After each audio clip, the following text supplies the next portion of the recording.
দর্শক, বাগদা চিংড়ির পোনা আমরা এখনও বাগদা চিংড়ি এবং ভেনামির পোনা দিয়ে চলেছি। আমাদের কখনো পিছনে ফিরে তাকাতে হয়নি। নার্সারি যখন থেকে আমরা শুরু করেছি, আমরা যেভাবে নার্সারি করি, সুস্থ সবল পোনা আমরা এনে তারপরে নার্সারি করি এবং স্থানীয় যে পানি থাকে কিংবা ঘের মালিকরা যদি কোনো পানি আমাদেরকে দেয়, সেই পানি দিয়ে আমরা নার্সারি করে থাকি যাতে তার ঘেরের সাথে একেবারে অ্যাডজাস্ট হয়। পানিতে লবণ না থাকে ঘেরের সাথে, আর মাছের পলির পানির সাথে যাতে একই রকম থাকে। আমরা সব সময় সেই চেষ্টা করে চলেছি। সেই কারণে হয়তো আমাদের আর পিছনে তাকাতে হয়নি। আমরা ভালো টেকনিশিয়ান দ্বারা আমরা নার্সারি করে থাকি এবং পুরোপুরি নার্সারি করে তারপরে মাছ ডেলিভারি দিই। কখনো যেন আমাদের পিছনে না তাকাতে হয়।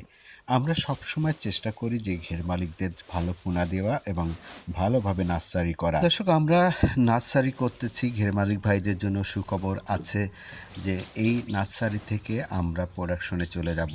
হয়তো এখন নার্সারি করতেছি, সামনের দিনগুলো হয়তো প্রোডাকশনে যেতে পারি। সেটা ভেনামিও হতে পারে, গলদা চিংড়ি হতে পারে কিংবা বাগদা চিংড়ি হতে পারে। এলাকার ঘের আর এলাকার হ্যাচারি মাছ তো অবশ্যই ভালো হবে। বাকিটা চেষ্টা করতে হবে, তারপরে সৃষ্টিকর্তার হাতে থাকলো। আমি বিদায় নিচ্ছি। রুহুল আমিন। ভালো থাকবেন, সুস্থ থাকবেন, সেই কামনা করি। ওই ফার্স্টে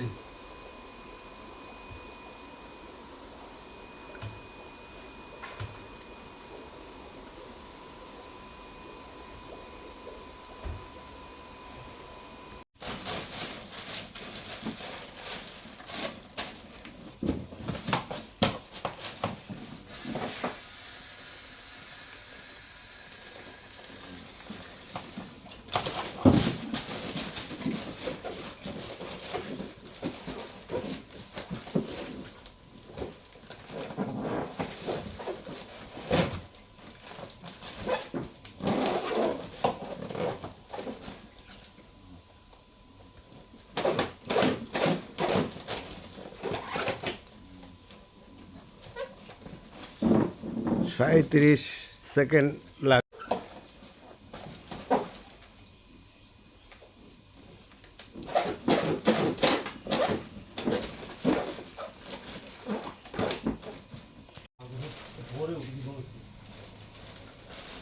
হুম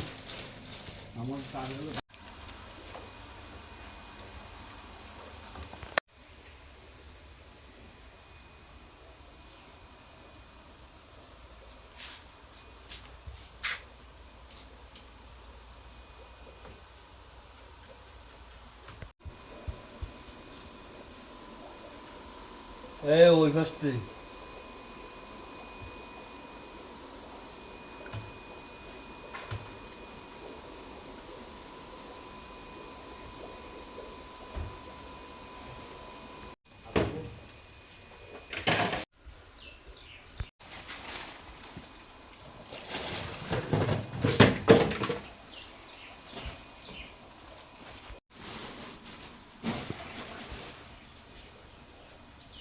খালি গায়ে ছবি উঠে যাবে, নেটে ছাড়বো।